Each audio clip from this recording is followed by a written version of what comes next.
હમણાં 3-4 દિવસ પહેલા ફ્રી ફાયરની અંદર એક અપડેટ આપવામાં આવ્યું, જેમાં એક આપણા ગાયુના માથા કપાઈ જાય ને એના માથાના જે ઢગલો હોય એ માથાના ઢગલા ઉપર એક ડાગલો સૂઈ જાય છે, એવું આખું એક એનિમેશન અંદર ટાઈપ કરવામાં આવ્યું, એક અપડેટ કરવામાં આવ્યું, જેના લીધે આખા ભારતની અંદર ફૂલ વિરોધ થઈ રહ્યો હતો ફ્રી ફાયરનો.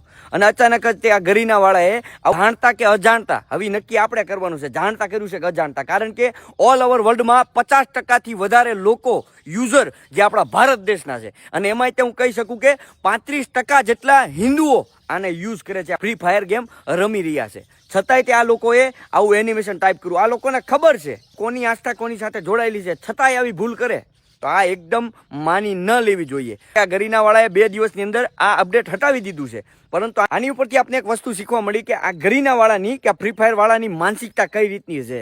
બરાબર છે. ઘણા બધા લોકોએ આ જે અપડેટ જોયા પછી ઘણા બધા લોકોએ ફ્રી ફાયરને અનઇન્સ્ટોલ મારી દીધી. જે પોતાના ધર્મ પ્રત્યે તુષ્ટ છે એવા લોકોએ આનો વિરોધ કર્યો. એ બધાનો દિલથી હું સેલ્યુટ કરું છું, અને હજી પણ કહું છું કે આ લોકોની માનસિકતા બહુ ખરાબ છે. બરાબર છે. આપણે આ ગેમ રમવી ન રમવી એ આપણી ઉપર આધાર છે. બને એટલો હરેક મિત્રોને આ વિડીયો શેર કરો, જેનાથી હરેક લોકો જાગૃત બને ને પોતાના ધર્મ પ્રત્યે તુષ્ટ બને. અને ગાય હંમેશા આપણી માતા છે, અને એ માતા ઉપર જો કોઈ આંગળી ચીંધે ને તો એ કદાચ ગેમ છે આ તો, બાકીની આંગળી પણ કાપી નાખવાની હિન્દુઓમાં શક્તિ હોવી જોઈએ. ભલા માણસ.